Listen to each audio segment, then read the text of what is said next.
Thank you.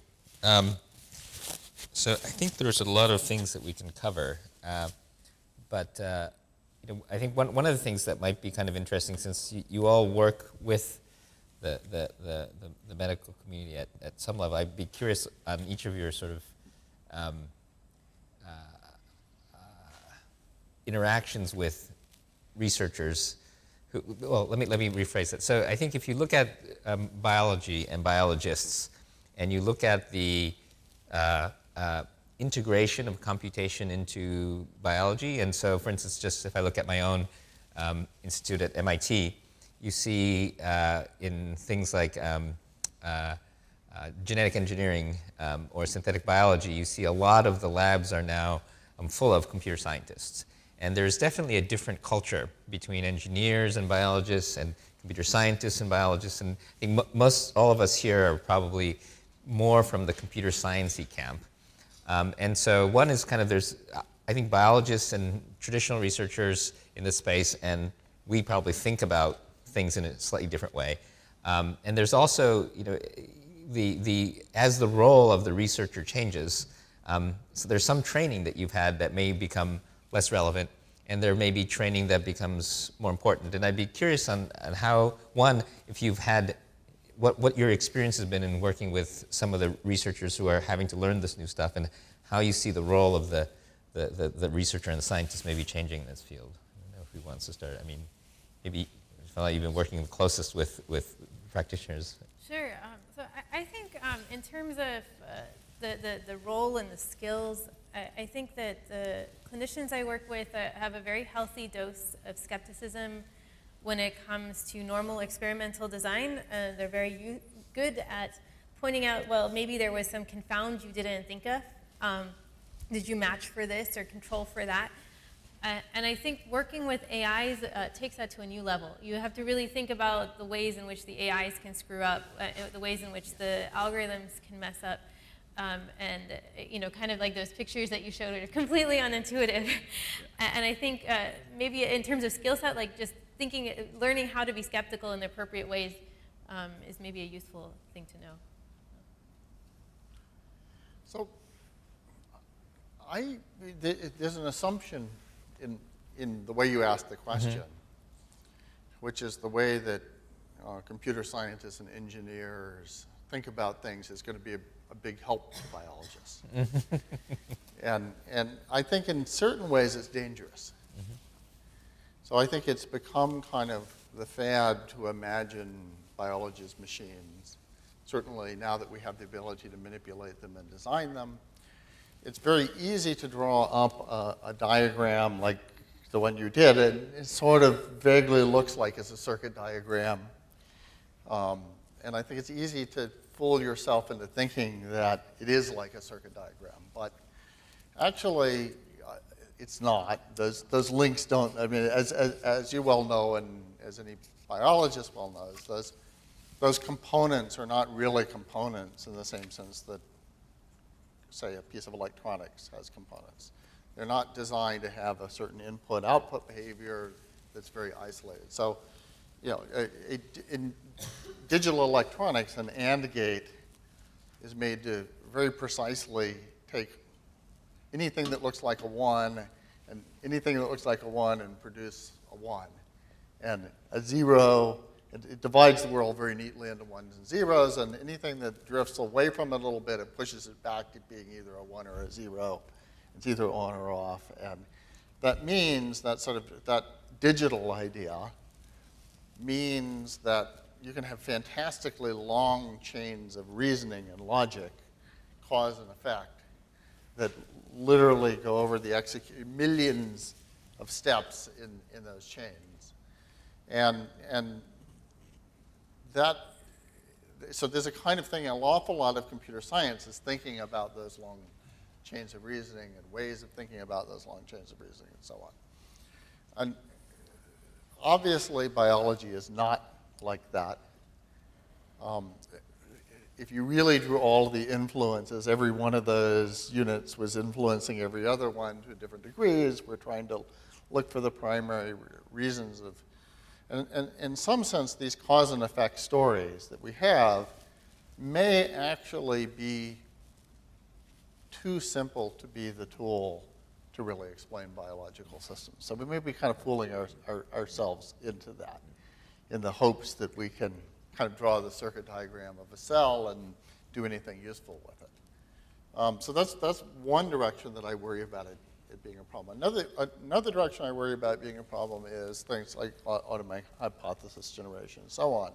And again, I think these techniques are very powerful, but there's also a danger of them being misused because I see them used over and over again in areas where the number of possible hypotheses, where the dimensionality of the hypothesis state is much larger, space is much larger than the constraints created by the data. And a lot of this is happening in various kinds of omics.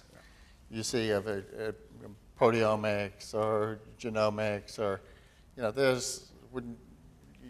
it takes a huge amount of data to constrain hypothesis space enough that, so you can get very sort of surprising, plausible sounding cause and effect hypotheses from even, large amounts of data, millions of samples, that in fact, if you just work out the combinatorics of it, there are many possible stories that are consistent with the data. So I don't think that, I think in a way we might have been over enthusiastic about rushing in and applying these techniques to biology. It's not that I don't think that they're valuable, but I think that there may be a kind of a backlash of them being over-applied, that we are over-making that analogy. And then, the pendulum will swing back and it'll get a kind of balance. Finding the ostrich. Well, I think in the early stage at this moment, we can apply this medical data analytics, as you show, patient subclassifications and help in the clinical decisions. That actually really appealing. I think we can actually benefit a lot from using a very standard, machine learning and classification, which actually has it mathematically solid, and it should be able to run it and relatively quickly verify if that is correct or not. Because in our case, some of the therapeutic area we have is a biomarker. It's something we actually measure regularly for this disease, and we boil it down to the 3 biomarker. So doctor can actually, very quickly start, trial based on that without any further, actions, because that's within doctor jurisdictions, the way that which, therapeutic intervention they choose, and we just, found something new. So that kind of thing actually is the specific technology from the AI with machine learning and then classifications that can be applied. So I think that would be kind of build a confidence on the medical community and then get some sort of way of communicating it and then get the feedback. But if you at the same time if you get this Nobel thing or that's really long range. Now I don't think in the next 5 years we're probably going to make a progress, but I don't think we can solve that problem at all. So that's why I'm talking about 2050. So probably what we can do in the next 5 years is actually get some useful tool for the researcher to actually get better access to the data and the papers, and then have the concise knowledge access, and that would be very useful. And probably we can start from there. And then we can actually have a very small program, relatively small problem, which we have to enumerate all the possibilities, which we may not necessarily good at it. If you define that, then probably the machine can generate all the possible hypotheses and then try to test it. And they can probably even give us what are the order of the experiment we should actually execute, so that we can actually the faster, we can get to the result in the smallest possible number of experiments. So probably those small building blocks we have to build, and that would be very useful. I think more grand goal from we probably take it from it. It's just soccer. We are nowhere near beating Ronaldo or Barcelona or a Brazilian national team or German national team. But some of the other results has been Amazon Robotics, and then we have the rescue robot actually deployed in 9/11 in the New York World Trade Center as well. So that can feed back to the society very rapidly, and I think we can take it from there. But go ahead. I think one notion we've also kind of danced around but haven't said explicitly are notion quantifying uncertainty and understanding uncertainty. And maybe that's another skill set that's very important. So if you have a very large hypothesis class and you don't have enough data, it's still useful, right? You can get rid of some hypotheses, that's helpful. But you just have to know that you will have large uncertainty about the remaining ones. Right. I'm actually kind of optimistic in the other direction. Now that we're building engineered systems that are so complicated, and we're building them by processes that are more analogous to biological evolution and things like that, that we may actually be able to use biological thinking to help understand engineered systems. So you think biologists will take over computation before the computer scientists take over biology? Yeah, I think it might happen.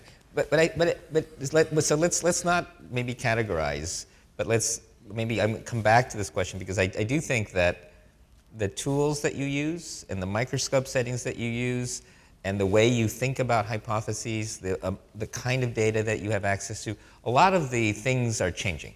So if you're a researcher that wants to get into this space, and again, I think about MIT and the Media Lab and other places, you know, it's unclear what skills and what sorts of mental tools as well as physical tools you need to be adept at in order to have the biggest contribution. Because I think it's a very integrated and shifting thing. And again, I think people have different views of what sorts of things might be useful. Just like already in drug discovery, you have so many different approaches, which is good.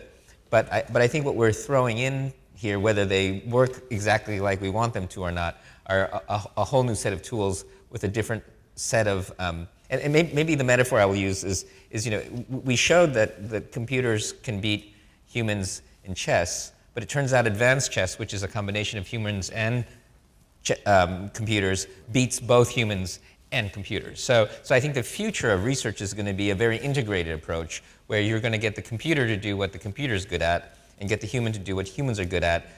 But one of the things that's interesting, I think two things. One is it's unclear what the computer is going to get better at, and it's unclear, since we haven't really thought about it this way, what are humans really good at. And then the second piece is, I think, the interface. So what does the tool look like? Is the tool a voice in your head that's the computer giving you hints, or is it an interface, or is it something completely different? But and maybe this is hard, but I'm kind of trying to frame it as kind of imagine the life of a researcher in this space over the next few years for somebody who's entering, because I think a lot of people are doing research in this space, or are either beginning or established. Because I think that's going to be a pretty massive change. Because, for instance, the chess person, they don't, like a chess, I know several chess grandmasters, half their brain is like a computer, and the half is very intuitive. My guess is the future of chess grandmasters that are empowered by computers are not going to have that computer part. They're just going to have all intuition, right? So like, and this is less in research, but I think of medical practitioners who have to go through medical school. Well, a lot of medical school is memorizing a bunch of stuff that will be available to you, and you don't have to memorize. So, well, then what would you use with the rest of your brain? And also, what's maybe the personality type that we have as medical doctors right now may change, because we think, oh, this person will survive medical school. Well, maybe it's actually, you know, somebody that's more like a nurse practitioner or a pharmacologist may be a better practitioner if they're augmented. So I mean, maybe the augmented researcher. Do you think it's the same kind of person? What's the course look like? Well, I think in a way, you know, someone need to be able to sort of understand what the limitations of AI, what are good at. Actually, that's important. That actually means you need to be able to understand mathematics behind it, the engineering principle behind it, because like an AI system basically function on those principles. And so like that's rather than blindly ask AI, you know, expect AI to solve everything. Like what the good at AI or the old computer thing is actually end to game. So like if anything you have to enumerate everything, that's easy. And there's something that you catch the big data and they give you some hypothesis or some analysis, that's good at it. That's we can actually use that even now. And it's just like we can actually, so like we can imagine a case like, okay, this molecule I think it might be interacting with this, and then then the computer can tell you, okay, there are 150 papers talking about supporting you, and then the reason why, and then or like 20 papers actually goes against your hypothesis and the reason why. Then okay, then what to do? Things like the more the interactive. That probably a little bit on the, I think, in the horizon now. And rather than just creating a hypothesis and solving themselves without human intervening it. At the same time, we see some robotics experimental system, Dr. Natsume at the IST in Tokyo. Actually, he got this robotic system, and then his very accurate pipetting process, and then outcome is marvelous. Actually, they got very good signal from experiment, which human pipetting process couldn't do it by the best technicians. So that would be change using a robotic system in experiment. Another thing I see, so there's understanding a bit of the internals, so you don't let the system do something funny. But one thing that the systems, at least today, I don't think are very good at is expanding the class of hypotheses or models. So the human saying, we should have measured that other thing. Because you have some data set, and the machine is very good at looking for all the patterns that exist in what you give it. But I think kind of the intuition will still be in the researcher's end to figure out what else to add to that. Yeah, my favorite is somebody was telling me that near Google campus there's self-driving cars, and there are these kids who make out of red craft paper things that look like stop signs, and they get in front of the cars and go. And then until the cars jam up, and a human being would clearly not be fooled by a junior high kid with a piece of red craft paper, but the computer just can't deal with it, Well, actually, a very practical thing I think you're going to see in medicine in the near term is one of the first places where you're going to see these kinds of learning algorithms and AI algorithms work is actually not in the diagnosis system, but in the payment systems. So the third-party payers will be using these algorithms to decide whether or not to reimburse the bill. Yes. And so the physicians will increasingly start spending their time playing against the computer, in effect, to try to give the treatment that they want to give in a way that it'll get paid for. So they're gaming it. And so there'll be that, the equivalent of holding up the stop sign. Right. Yeah. But I think you'll also see, a change in attitude of the sort of social role of the physician. I had for the first time I had an interaction with my own physician where I asked some question about the interaction of two drugs, and she pulls out her smartphone and gets a program and looks it up in a database. And I was so impressed that she did that, because all the physicians I'd ever had before would never admit that they were looking something up, right? Yeah. But clearly this was a question that was too absurd, but to sort of do it right in front of me, I made me realize, okay, culture is changing. People aren't embarrassed that they need to sort of rely on this augmented, that there is too much knowledge to hold in their head. So I think there's going to be a big social change too, as people start using these tools and aren't embarrassed about it. I think in the future, role of the humans in general, or particularly physicians in this context, is actually challenging AI system or posing the problem. So AI will be able to probably going to go to solve the problem. But we have to keep feeding them the problems. So otherwise AI is not going to co-evolve. It's one of the reasons why the AlphaGo so lost in game 4 was they said, actually play the game in the center, of the field, which actually has a less, past data, because humans don't play that way. So they have been doing the random stochastic search, AlphaGo playing each other to build up the data in that landscape.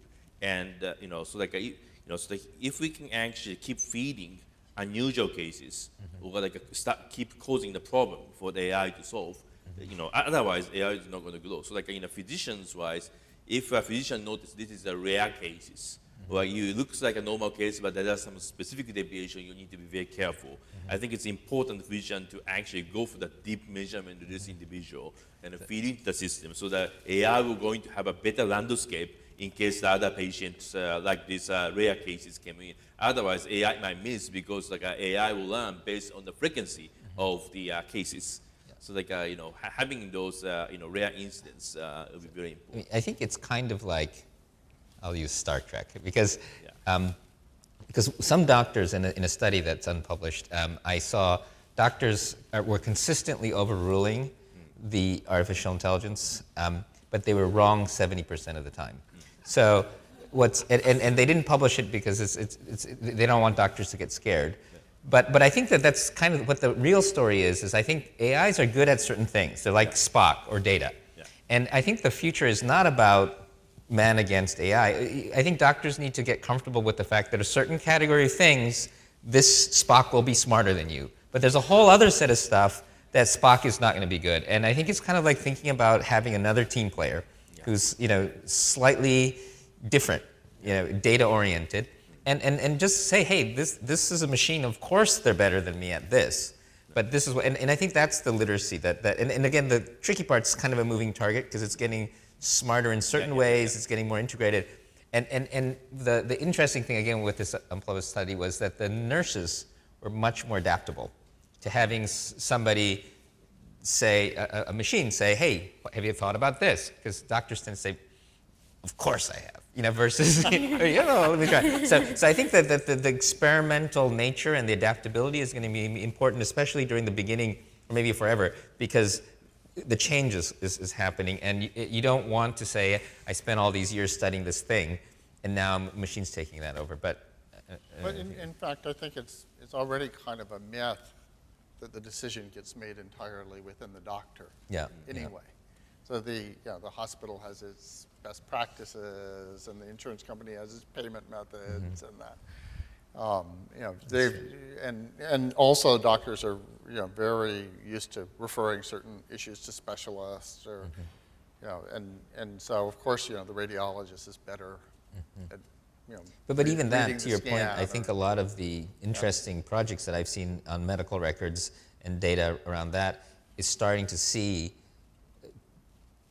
hospital processes that aren't either economical or functional.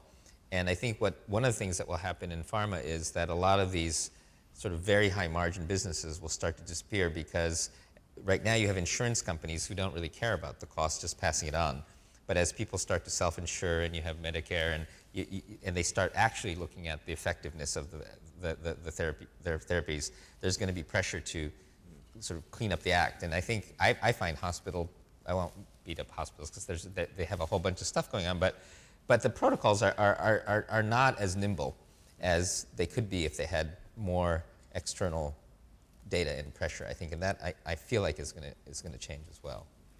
But the point that I was trying to get at is, in some sense, we're already doing things by extended intelligence of lots of specialists that make certain kinds of decisions, like reading the scan or setting the standard, or you're depending on the people who vetted that research report or approved that drug, or so in some sense, bringing machines into the mix, I don't think it's going to qualitatively change it. They'll just be kind of other kinds of experts that are good at other kinds of things.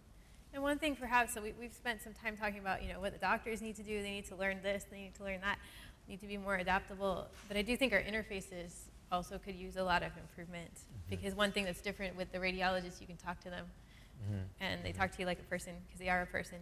Our ability to interact with computers, I think, is still a long way off.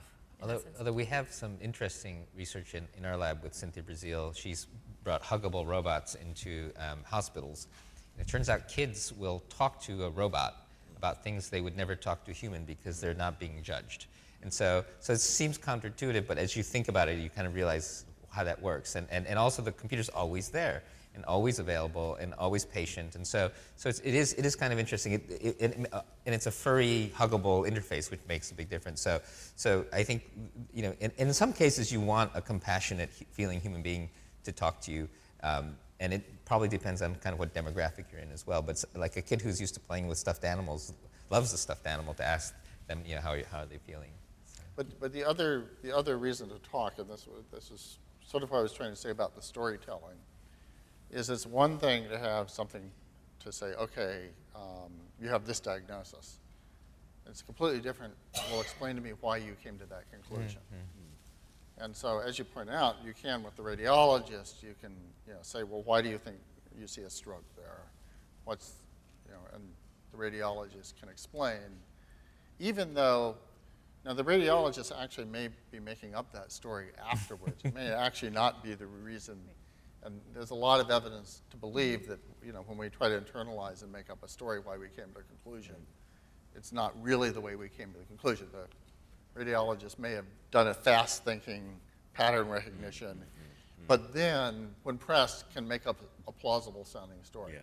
And I think that actually, but there's still some value to that because it lets that knowledge be transmitted to somebody else. And so I think our machines are going to start doing that too, which is they're going to come to a decision in a certain way, but then an important part of the function of them is they're going to have to make up an explanation, which will probably be kind of incomplete, but an explanation that convinces someone else to come to the same conclusion that they do. So sort of points to evidence and sort of shares their reasoning or some schematic of their reasoning.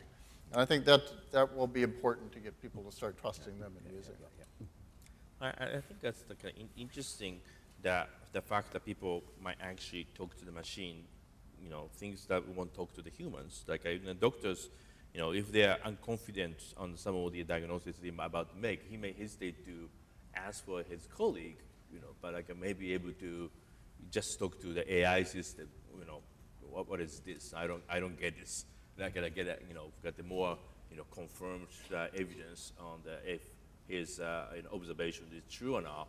Or I think we have start seeing the web-based decision support system for the dermatology. If you actually get a mobile phone to download the skin image, then they get a deep learning, and then they give the top 5 possible diagnosis of the doctor to judge. I mean, in a remote area where the dermatologist is not really available, this is going to be useful because there's many skin disease, but they may not be able to aware of some of the disease, and if you can really list the possible top 5 possibilities, okay, this is like this, and he can just get reminded on this. It'll be enormously useful. So we have 5 minutes left, and I think Jason wants us to do Q&A if there is anybody. There we go. Is this mic on? Yeah.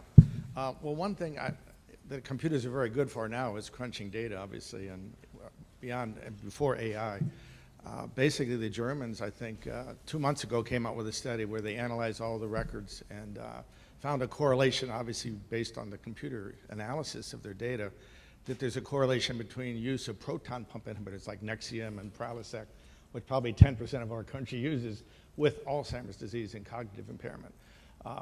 But the question I have for you all is, there's an old saying in computers, garbage in, garbage out, and the data has to be put in by humans. I think they analyze drugs that were in the medical records. You talked about IC9 clones. Those are, not always accurate, depending on who puts it in and who thinks what. So I guess the question is that something we should be using more today, is using our computers to go over the data and find correlates between things that we're doing to ourselves, environmental factors, drugs we're taking, and diseases that we develop? And can we correlate that with the genomics that we have? Maybe the people on proton pump inhibitors that have a certain gene might get cognitive impairment, and others that have different gene sets don't. I think this is the great value of these sort of methods, and it is true, like garbage in, garbage out. So I think that's why you need the human in the loop. This isn't going to be a just computer effort, but it can at least suggest to you hypotheses to follow up on, and maybe you find it's just because of some confound, socioeconomic status or race or something like that wasn't in your data set, but at least you can follow up on it. Yeah, I think people are going to have to get much better at learning the difference between correlation and causation, which when hypotheses were generated by plausible stories, then correlations were good ways to verify them. But when you find hypotheses just by looking for correlations, then they're much more likely to be non-causative.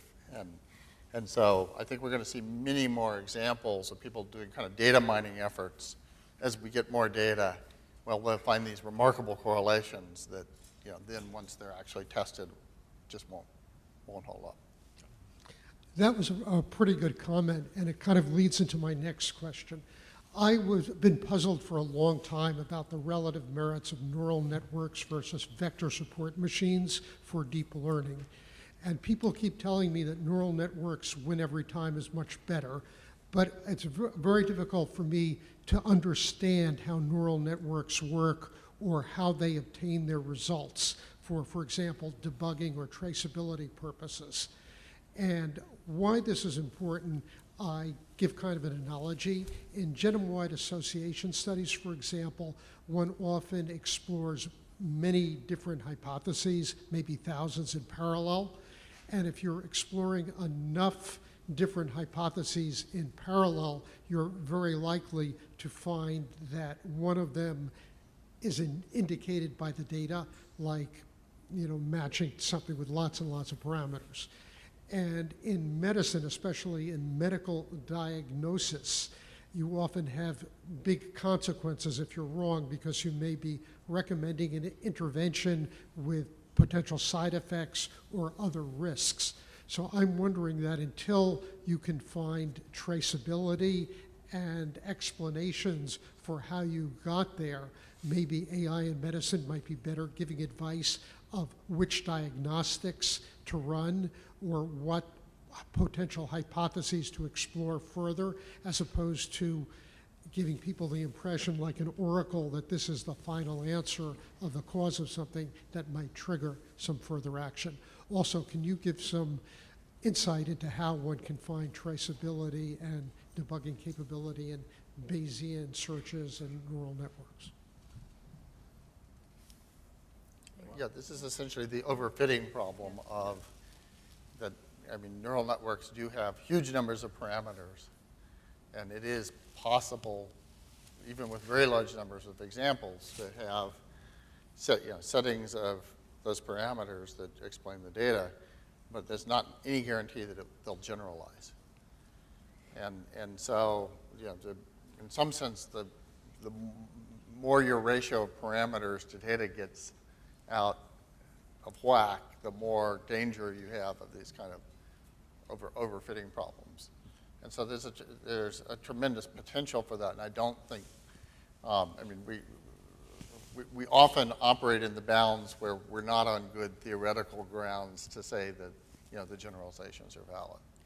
And there are techniques these days where people are trying to be more probabilistic about these neural models so that they can tell you that they're not really sure, or when they are more sure and less sure. Still overfitting, but less so. And techniques for trying to understand what those pieces are. But I do agree that until we have some of those explanation pieces in place, and even maybe afterwards, it's still, again, it's going to be a team effort, not I think like now how people use AI in a clinical setting is more like a decision support, or maybe intelligent assistant, rather than the AI system make a final decision, just go for the interventions. That's not really realistic, and I think it's going to be illegal in many countries actually. So probably like a doctor will be probably reminded about why don't you think about these possibilities, or maybe this could be the reasons, things like that, and then the doctor make a final decisions. So that would be probably the way things are going to be introduced at this moment. So it'd be it's just like a humans and an AI system, collaborative systems. So the advantage of that is actually, even if the doctor actually forgot about some of the symptoms, AI system may be able to remind him, yeah, okay, I forgot about this. Okay, this could be the things I should take a look at. So that would be, practical, immediate practical use if that come with the certain accuracy. So since we have 3 more questions, we're out of time. How would we do this? We just ask 3 questions right on the road, and all at once. I don't answer the first question, wait till all 3 are asked, and then we'll go back. Yeah.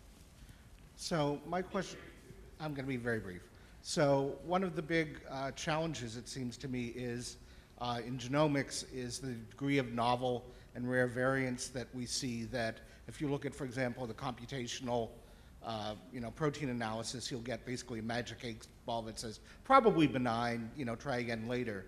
Why has just filtering out the really dangerous or the probably benign variant has been such a hard computational problem to the degree that we're asking people to gamify protein folding and things like that.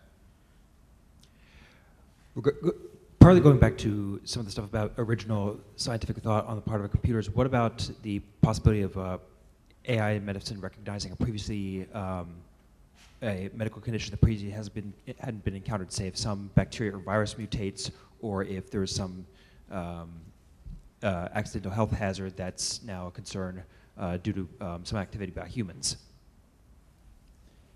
If we let cars drive based on kind of learned patterns and machine learning data, and do other life and death decisions based on stuff that's essentially deep learning trained on some form of test set, what kind of work can give us guarantees on like boundaries and behavior that we can exclude? That looks like a huge and a very interesting topic for theoreticists to work on. How much is there going on in that field? Should we just go? Okay, so I'll address the last two questions. I think I'm best at those. So the question you asked about novel situations, I think those definitely do come up, and machine learning algorithms, again, those who quantify uncertainty are good at figuring out this is a situation I've never seen before. So I think we will be able to do that. And to this last point, I think we've all been talking about in human-computer interaction, maybe another way to think about it is systems engineering rather than machine learning engineering. So how do we make the cars safe is thinking about the entire system. And actually, this is a big question. How do we make the self-driving car safe? And it's a problem that people in aircraft travel have thought about a lot, because there are a lot of flying is automated. And how do you make sure that the pilot isn't snoozing when they really need to take control from the automatic control of the aircraft? And so they've thought a lot about those sort of things. And I think that while we can develop more and more algorithms, at the end of the day, to actually deploy these systems with some sort of guarantees is going to not involve kind of theory in computer science. It's going to be theory in systems engineering of how do you build robust systems with the right checks and balances in place. Yeah, and just to add one sort of codicil to that, and the way, we'll never get guarantees, but the way that we will build confidence in them is through the results. So it's the same as we have with, say, automatic, braking systems. We went from people being very frightened of the idea of the computer controlling your brakes to, people just got good enough results with it that now we're very comfortable with it, and we get better results. And so I think it's going to be a building up trust in the systems of people looking at the results is going to be how this plays out over the long run. So we'll never get the guarantee. Interesting conclusion that the more kind of artificial intelligence we have, the more we need checks and balances on the artificial intelligence, much the same way as we need checks and balances on the pilot, on the driver. So basically there's kind of a low-tech computer science checking on the high-tech computer science, so that the kind of uncontrollable high-tech computer science, like the uncontrollable human, doesn't do anything obviously. Right. I should say, I don't think this is a new idea in terms of checks being needed because of AIs. I mean, again, I did my undergrad in aerospace engineering, and the thing that we got told over and over is if your team does not communicate, the aircraft falls out of the sky. So large teams needing to communicate has always been an issue that we need to solve. I think in autonomous driving, we know how many people killed by the human error. In the medicines, we don't know how many people, disease conditions get worse by the doctor's misjudgment. And then, so that would be the benchmark, sort of, but we don't know what exactly the number, the target we should hit with the AI. And so that's a little bit difficult. Even if AI make probably 10% misjudgment, if doctor is making 30% misjudgment today, we're gonna have a serious improvement. But we don't know exactly. We don't know that number for many reasons, and that would be probably one of the issues probably upcoming, because we need to know, whether to make decisions in the AI to be introduced seriously or not. We need to be able to benchmark with the current practice. That we're going to pose a serious issue, actually. All right, thank you very much. That was really interesting.